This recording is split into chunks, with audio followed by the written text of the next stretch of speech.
This is cuckoo for Cocoa Puffs. Your Denver Broncos just win their 11th game in a row. They have a stranglehold on the AFC West. They have a game lead for the number 1 seed in the AFC, and they get even better news about the future and why this Denver Broncos team is going to win a Super Bowl with Bo Nix, because Bo's mom knows ball, and she was right when everyone doubted us. We were home underdogs, which is absolutely blasphemous. We just get phenomenal news. If you're new to the channel, we've been calling this since August. Your Denver Broncos are good, and it helps me in the algorithm out a ton. If you like the Broncos, smash that like and subscribe button. Bo Nix is him, you guys. He is absolutely him, and he has moved into rarefied air because in NFL history, even though we still have 3 games to go and he could be the all-time leader in wins over his first 2 seasons, he has now tied Andrew Luck, Dak Prescott, and Ben Roethlisberger for number 2 for most wins over their first 2 years, and he's doing that as a rookie. He's doing that. Obviously, those guys did it as a rookie too. He's doing it with Russell Wilson's dead cap hit. It is absolutely mind-blowing, and you have to just take a second and breathe this in because all we are thinking about is the playoffs and who we have, but enjoy this moment right now because it is a very, very rare thing that only a couple of times in NFL history does your team have a win streak like we have, and I don't see an end in sight. I truly don't. We look here, the Denver Broncos had a 13-game win streak when we won Super Bowl 1997-98. We had an 11-game win streak in 2012. This is very rare. We have not lost a football game since September 21st. We're almost 3 months since the Broncos have lost a football game, and it just gets better from there. Looking here, obviously, the New England Patriots could not hold off the Buffalo Bills, and so now we have a game cushion there. And then the craziest thing, which we're going to talk about at the end if we have time here, is that Patrick Mahomes had an ACL tear in that game. He's out at least 9 to 12 months. He will not be playing Christmas night. So you're basically saying as long as the Broncos can beat Gardner Minshew on a Thursday night, which they're going to, we would have beat him even if Mahomes was healthy. All you have to do is win one of your next other 2 games, the Jaguars at home or the Chargers at home, and you have a lock on the number 1 seed, guys. Like it is absolutely mind-blowing. And I just got to get to this. Like so many Packers fans, they're very kind, Midwest nice, but they absolutely looked past this team, and they're throwing out tweets like this. Like after they beat the Bears and barely hung on to beat the Chicago Bears, they're tweeting out all of these gifs like, ooh, we get to play Bo Nix next. Oh, do you get to play Bo Nix next? You're excited about that? I guarantee you will not be excited about that again because we all saw, and finally the nation is going to stop crapping on Bo Nix. It's what we have seen and known since Sean Payton has gushed about him, when we know that's not how he talks about quarterbacks unless he actually believes. And everyone who actually knows ball came out today and said, like, hey, anyone who doubts Bo Nix's ability, watch this game against the Packers because this is a top 3 NFL defense, and people are going to caveat it and say Micah Parsons went down. Well, he didn't go down until the 3rd quarter. Bo Nix had 1 incompletion the entire first half of that game, and it was a game in which Micah Parsons was holding on to Evan Ingram, and there was no call. So Bo Nix absolutely balled out of control. I have to go through just some of my favorite throws of this day because there were so many of them.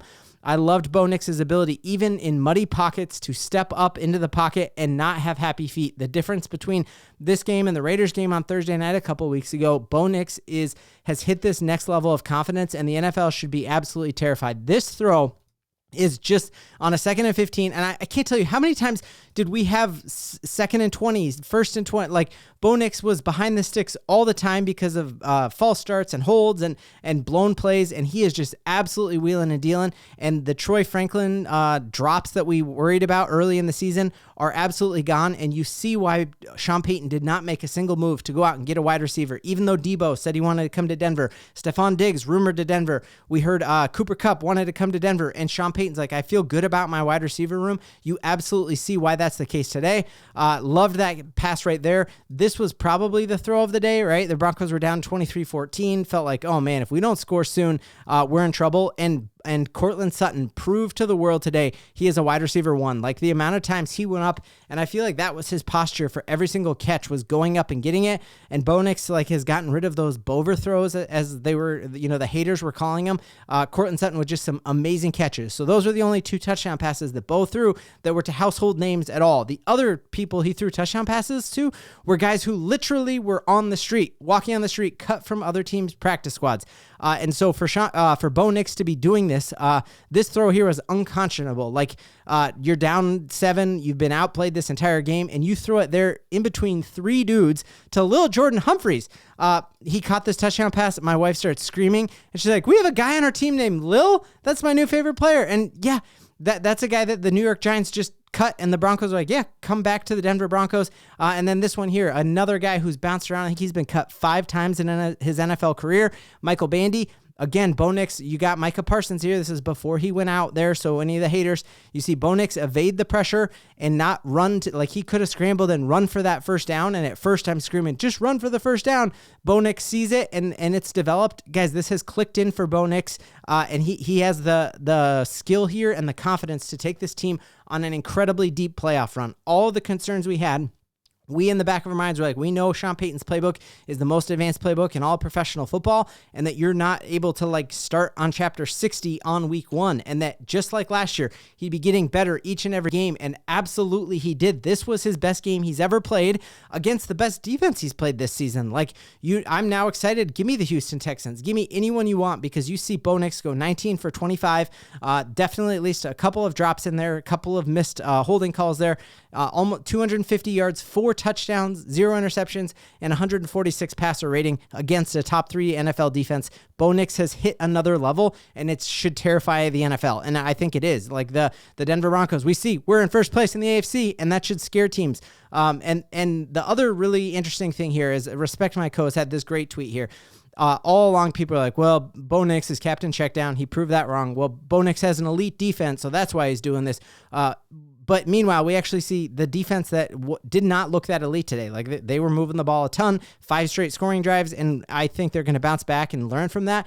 But Bo Nix got in a shootout. A shootout with a water gun in his hand. Basically, Lil Jordan Humphreys, RJ Harvey, and Michael Bandy. So the fact that Bo Nix is able to do this against with not like a loaded cupboard of talent is absolutely wild. And I had a chance to talk to Tom Grossi before this episode and said, what is your thought on Bo Nix? And he's like, well, I don't think you can evaluate Bo Nix yet because he doesn't have a great roster around him with wide receiver talent. And you just see that we're already seeing he's the second most wins ever through his first 2 years, and we are just starting to scratch the surface of what this team could be, and a lot of crazy things here happening. Like if you'd have told us, going back to early September, October, that you'd be more confident in Bo Nix in the offense than you were in our defense, everyone would be like, well, what is wrong with you? Do you even watch football? But this offense is heating up, and we know that this defense has what it takes. They finally started to get some of those turnovers today. Even though Jordan Love does not often throw turnovers, the Broncos defense was able to force them. And so that is the absolute picture-perfect weapon to be a deep running team in the NFL playoffs. If you have not already, you cannot go on a family trip to Florida the first week of February because the Broncos are going to be in the Super Bowl, and you're going to want to be watching Radio Row and all of that stuff because the Denver Broncos are stinking good. And I think this game could have actually even been more of a blowout. Just seeing the wild things here happening. Like this was Bo Nix's only incompletion in that first half. This was Micah Parsons holding on to Evan Ingram. We know Troy Franklin scored a touchdown rolling into a player, and they took that off. They ended up scoring. And then probably the most bogus play of the day that I received like 100 texts about was Riley Moss being called for this defensive pass interference, which was just absolutely bogus. The next play, the team was like so discombobulated by the lack of pass interference that they let a huge touchdown run go to Josh Jacobs. So we have not even begun to scratch the surface for what this team can be, and it is wildly exciting. The other thing is, ding dong, the witch is dead. The Kansas City Chiefs have been eliminated in the playoffs, and we would be dancing the happiest dance you've ever seen in your life. But there's also like sad news, and you never want to root for a player getting hurt, but we got to talk about it. It definitely takes the joy out of celebrating the Chiefs' demise, knowing that Patrick Mahomes suffered a season-ending ACL tear. So here, a bunch of doctors are saying like, hey, an ACL tear, fastest ever to come back from it. Adrian Peterson did it in like 8 months. But a different freak athlete than obviously Patrick Mahomes. We'll see how long it takes him. But if this is a 9 to 12 month injury, you're talking he is going to be missing games from the start of the season, probably missing training camp, and they've got a ton of problems. Even if Patrick Mahomes is healthy, that we know they're eliminated with Patrick Mahomes playing the entire game up until really the last garbage time there. They'd miss the playoffs even with Patrick Mahomes, and now you're looking at them with $44 million over the cap that they're going to have to even cut down further from a really depleted and bad roster. So truly one of the best times ever to be a Denver Broncos fan because we're winning the AFC West this year. And now next year, you already don't have to worry about the Chargers or about the Chiefs. We know the Chargers have Harbaugh, who wears out his welcome every place he's ever been within about 4 years. And the who's got it better than us rah-rah stuff gets old extremely fast. But you know what does not get old? a franchise quarterback who is second in wins over his first 2 years and still has 3 games to go, and the AFC champs, Denver Broncos, never gets old. We're making a deep run to the playoffs, and we've known it all along, and we've got a ton to Bo-Lieve in, baby. Let's go!